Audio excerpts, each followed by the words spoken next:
and I'm going to now shift over to boxing. It's been a little bit since I've done that, and I want to talk about two fights. One from 2 weeks ago, and then another one from Saturday or Sunday.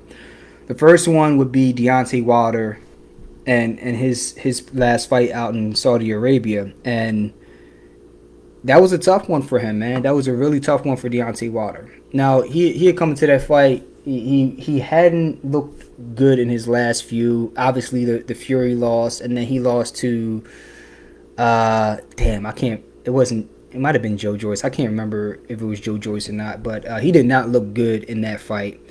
And then what's going on, Jules? Deontay Wilder did not look good in that fight. And the theme for this section is wasted potential. Okay, because this man never developed the jab. The last person who really cared about him that was in his corner, in my opinion, was Mark Breland, former middleweight, welterweight, or middleweight. He was either a champion at welterweight or middleweight back in the 80s. Very, very.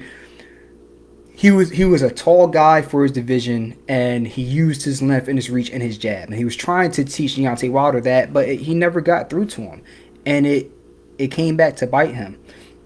So this last fight, let me look it up. Zhang, my man Zhang. I never get his first name right. From China. He's 41 years old, heavyweight, and he's been making noise in the past couple of years because he's just been knocking people out. They call it a Zhang bomb. When he hits you, he be stunning you. Okay, so he came into this fight against Zhang. Zhang, not super fast, but he's a solid boxer who is a good thinker for a guy of his size and his age. He uses all his skills very well. So he doesn't have the speed per se, but he has a good jab and he has good timing. And he got into that ring, and very early on, it was clear that it was going to be a tough fight for Deontay Wilder because Deontay Wilder came in at 214 pounds, and then Zhang came in like 60 pounds heavier than him. He came in at 270 or 280 or something like that. It's like, first off, you're not going to bully this dude. Second off, he's your height, if not an inch taller than you, so you're not going to look down on him. Third off, you don't have the reach advantage on him. And then fourth off, you're still not a good boxer. And fifth, there's so many things, he's gun shy now. He can never pull that trigger now because he's throwing it against a guy that's bigger than him, and for the first time in his life, somebody went down but got back up. And then ever since that point, not only did they get back up, but they seemed less and less fazed by the power. So starting with Tyson Fury and then ending with Zhang, he hit Zhang with a straight right at some point. It might have been the fourth or the fifth round after his corner was pleading with him to let his hands go, and he did. And Zhang, he took it. He's like, okay. And it might have been the second or third round. He hit Zhang with a shot, and it just didn't. He didn't go backwards, and you didn't see a change in the facial expression or anything like that. But people that fight, they know. And what I saw, at least from my vantage point, is he hit him, boom, and then he relaxed like this, like, is he gonna go back? And nothing happened. And at least from my vantage point, in Deontay Wilder's body language, it seemed like a guy like, okay, I just gave him my best shot and he's still here. Oh, man. And that just made his issues of being gun shy even worse. And the fight ended in brutal fashion. He got knocked out. I couldn't tell if it was an exhaustion knockdown or what, but he caught him with a clean shot. And at first, it didn't look like it landed clean. But if you look from another angle, from the right side of Deontay Wilder's face, you can clearly see that punch, boom, clipping the bridge of the nose, and he was nowhere good. So a tale of not putting in the work that you should have before to be able to keep fighting at an elite level later on in your career. It happened to Roy Jones Jr., it happened to Deontay Wilder, and it's happening to one other person who lost this past weekend, Adrien the Problem Broner. And boy, has that man had problems. Even in just coming into the ring, you can just see his body, the years of drinking and partying and just living the fast life, a hard life, has really caught up with him and really just the fast life has caught up with him and went past him. He looked like a shell of himself against Cobb. I'm trying to remember his first name, but he wasn't really a contender. Cobbs. He wasn't really a contender. He wasn't anybody who was going to move the meter one way or another. But he struggled. He looked like it was a life or death affair for him against him. And I think at some point in the second or third round, Cobb he's a southpaw. He threw a jab, boom, that landed through the guard, and he came over with a little looping left hook, and it sent Adrien Broner going backwards. Not only did it land Adrien Broner on his butt, he knocked his tooth out. He was look. Adrien Broner, he has never evolved as a fighter. He's tried and wanted to be Floyd Mayweather Jr. so bad without one putting in the work that Floyd puts in. It's like you see all the flash and the money and the women and so on and so forth, but when it's time to work, Floyd works. When it's 2 a.m. after eating party a little bit without drinking or nothing, and it's time to run, he's like, let's throw on some sneakers and run. That's the type of dedication you need to be at that level for that long. Adrien Broner doesn't have that, and it's always been his issue. And now you're at an age you can't get away with that, right? And you paid the price against a guy who, let's say 10 years ago, you beat. Okay, Cobbs, he's not a great fighter, but he's a solid fighter though. He's not one of them guys you're going to get in there and think you're going to just have a walk in the park. Blair Cobbs, he came in there, 16-1, 17-1, I think? Let me look up this man's record again, because I was looking at a replay of the fight on Sunday, and some of the punches were sloppy, some of them were wild, but he was active, and he kept pressure on Adrien Broner, and he used his feet. The hands, he needs to work on the hands in terms of the technique and the sharpness, but he had good feet. He was moving around. Look, man, like you can't play boxing. You get in there and you're not prepared. This is what happens. So, look, for all the young boxers, hell, all the young people, period, that are coming up in your whatever you're passionate about, football, baseball, boxing, MMA, doesn't matter. Martial arts, finger painting, I don't know. Do your best to be the best at that, okay? If you want to be the best at something, you have to do your best. You can't do a little bit or almost your best. No, you have to do your best to be the best, because skill by itself may get you there, but it won't keep you there. And Adrien Broner and Deontay Wilder are living proof of that. Highly skilled athletes. Deontay Wilder might be the most athletic heavyweight of all time, next to pound for pound, next to Mike Tyson. But Mike Tyson's work ethic was insane. Customado. He had an insane work ethic, and he instilled that work ethic and also the mentality into Mike Tyson to want to be the best, to pay attention to detail. Deontay Wilder had the drive, the passion, the athletic ability, the fire, the power in the right hand to send you to the shadow realm. But he never developed a jab. He never learned how to throw a 1-2, move to the side, step off, create new angles. He never learned any of those things. And because he never had to. If you're knocking everybody out, I guess you don't have to. And that was a damn good one trick for over a decade. But when one of the big advantages you had went away, i.e. size, then it was a wrap pretty much. Whenever you were facing somebody who wasn't 6'7", maybe they were 6'2" or 6'3", oh yeah, you was good. Okay? Even Luis Ortiz. Luis Ortiz was winning that second fight clearly. I only had 1 or 2 rounds for Deontay Wilder before he stopped him. But he was clearly winning that fight against Deontay Wilder. Deontay Wilder, as always, was just able to catch him with something. Which leads me into my last point, which is the fight coming up this weekend between Frank Martin and Tank Davis. Tank Davis, see, this is a different scenario.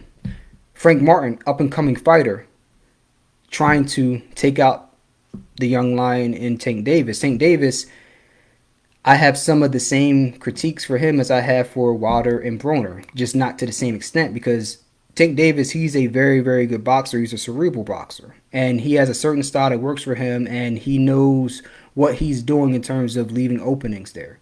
If there's an opening there, it's usually because he's thought it through and he's willing to give something to take something.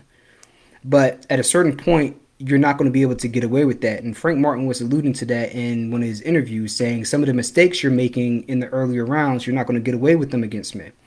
Some of the punches he takes, guys, some of the guys are just not able to hurt him. Like Leo Santa Cruz. He was lighting Tank up, but he couldn't hurt Tank. Tank knew he couldn't hurt him. He's a blown up 26 pounder or whatnot, trying to come up to fight Tank. He knew he couldn't hurt him. It was almost like Marquez trying to fight Mayweather. Marquez was a blown up 135 pounder. Like he was never going to beat Mayweather or anybody at 147. You look at Tank Davis, some of the shots he was taking against Santa Cruz, you can't take those against Frank Martin. You can't take those against Ryan Garcia. Hell, Ryan Garcia had you hurt at 1 or 2 points in that fight. Ryan Garcia, only reason you survived against Ryan Garcia is because the experience. He stayed composed even when he was hurt, and you have to give him that credit because that comes with experience. He didn't lose his cool. He weathered the storm, and then he caught Ryan Garcia with a counter. But one of the reasons he was able to catch Ryan Garcia with a counter was because Ryan stopped doing the things he was supposed to be doing. Tank kept doing what he was supposed to be doing, and when he made a mistake, he cleaned it up. Ryan stopped doing what he was supposed to be doing. He got overzealous, and he threw, 3-4 hooks in a row and just allowed, and by that time, Tank was able to time him and then drop him. Right? But without throwing 3-4 hooks in a row, being overzealous, Tank might not even get that opportunity. If you're a smart fighter, you get Tank hurt, okay. You try to get him out of there if you can. If you can't, you establish distance again, establish that jab, keep moving around, and make him come to you. Make him have to work. Make him have to work back into the fight. That's called keeping the mental pressure on him. As soon as you start getting overzealous, all you're doing is taking the mental pressure off of him and allowing him to have a much easier path of reestablishing himself in the fight, instead of making his situation very, very difficult and daunting, making the task of getting back into the fight a daunting task by just continuing to do the basics and sticking to the game plan, right? So as he starts to go against stiffer competition, which has been a criticism of his, you're not going to get away with some of these mistakes. And the problem with avoiding stiff competition is you don't know what fight that your mistakes may cost you, because you haven't faced an opponent that can either make you aware that there's a flaw there or make you pay for that flaw, but not enough to knock you out. Like maybe it shakes you up a little bit and it just wakes you up, but you get past it. That's what you look for, but you don't want to be finding out about those mistakes and pay for them with a heavy penalty, i.e. a TKO or a knockout. So, and Tank Davis talked about this in the, not 24/7, but whatever they do for Matchroom leading up to the fight. And he said, yeah, going into the fight and with any fighter, I'm prepared, but I don't know what that guy's bringing. He might bring a little more to the table than I'm expecting. He might come with some other stuff. I don't know. So I think that's the risk reward. And he said it's a love-hate relationship with boxing. And I like that he's very honest. So he's going to be prepared for this fight. I just think that people are overlooking Frank Martin a little bit too much, especially considering the sparring session that they had. Now, Frank Martin's sparring is sparring. It's not necessarily what you're going to see in the ring, but it can certainly give you some insight. I mean, we just saw that with Devin Haney and Ryan Garcia. Make of that what you will, but Devin Haney, he was hurt in sparring against Tank Davis in a similar way that he got hurt by Ryan Garcia. He got hit and then he backed up, right? So, and then you look at the fights that they had in the amateurs and the footage that was leaked, and you're seeing like Ryan Garcia, they're both, there's give and take there, but Ryan Garcia, he knows that, okay, I can land some stuff on this guy. So it gives you a certain added level of confidence.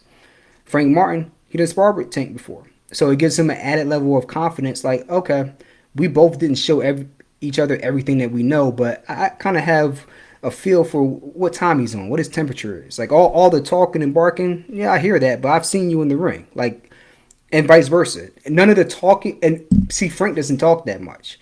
So if Frank was talking and Tank was talking, both of them were talking, it wouldn't really matter what both of them were saying because they've both been in the ring with each other. They're just, if they were both talking, they'd just be yapping. When in reality, they know exactly what to expect.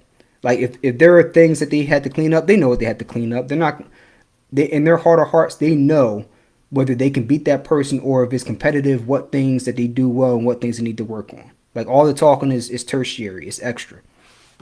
So it's going to be very intriguing to see if Tank Davis has developed into a fighter that can start faster. I don't think he can start slow against Frank Martin, who, especially a guy that's that explosive.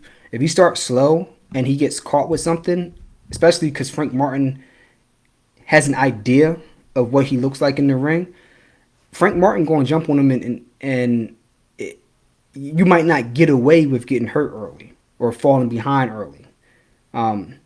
Because Tank, he'll fall behind in a fight and he'll come back later because, one, he can take a punch, and two, he got dynamite in both hands. Right? That's the ultimate equalizer. Same thing as we talk about with Deontay Wilder, but he's sharper, right? He can box. It's different. But still, he can't be overly reliant on starting slow.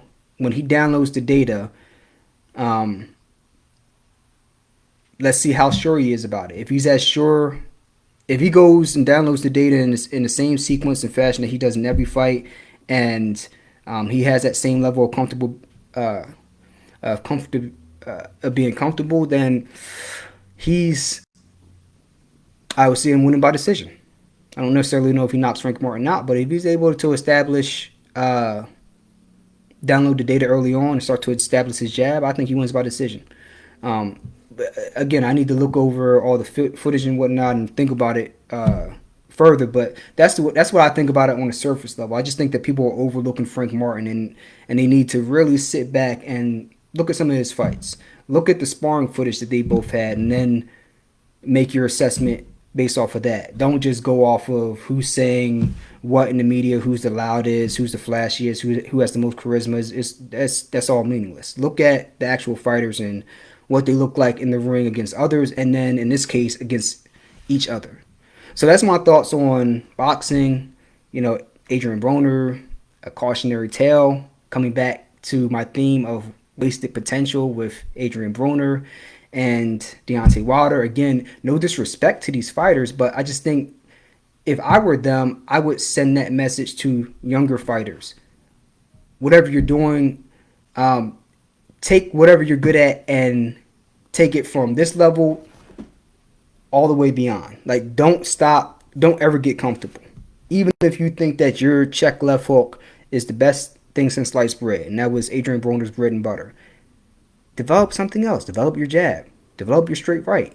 See, there's a reason why Manny Pacquiao, Floyd Mayweather, Muhammad Ali, the list goes on, George Foreman, they all either added to their repertoire or reinvented themselves. In all those cases, they reinvented themselves. Pretty Boy Floyd was an offensive fighter under the stewardship of Roger Mayweather. And then as he got older and switched trainers to be with his father, as well as dealing with the hand issues, he had brittle hands, he became more of a defensive fighter.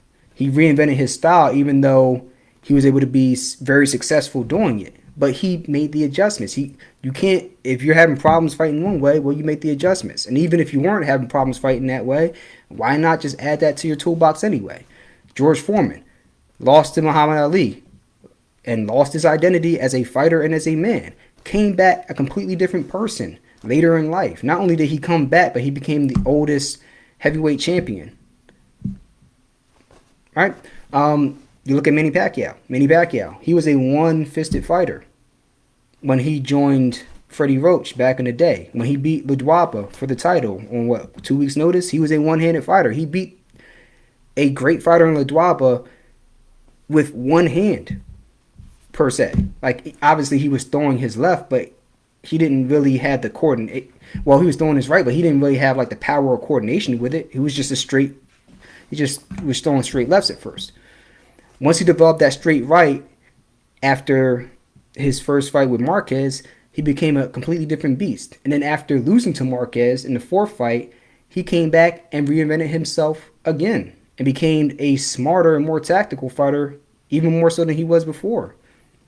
So you take those guys and then you compare them to Deontay Wilder or Adrien Broner, guys that had phenomenal skills, but they never put in. They either didn't have put in the effort, which to a certain extent, that would be true, but they didn't have people in the room that would tell them no.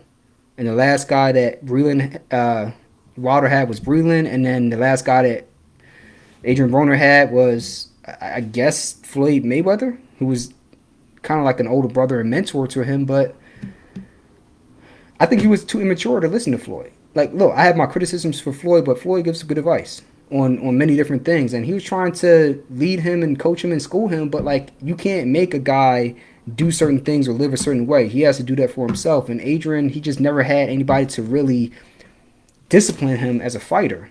Maybe if he had a trainer like Customato or Freddie Roach, they might have somebody that's no nonsense, or Emmanuel Stewart. Maybe that would have been the type of trainer he would have needed to really become what he could have been. You know, he was a firecracker at 130 and I believe 135, but as soon as he went up to 140, he didn't have the power anymore. And now all those bad habits came back to haunt him. So let me know what you guys think of that long-winded spiel. But I had to, I had a lot of things to get out that I haven't had a chance to talk about because I've been offline for a little bit. So leave your comments below on that. And, we'll be covering the Frank Martin and Tank Davis fight coming up for this weekend. And I'll give you guys my prediction and what I think is going to happen after I sit back and analyze the data. But with that being said, I'll catch you on the next one. Peace.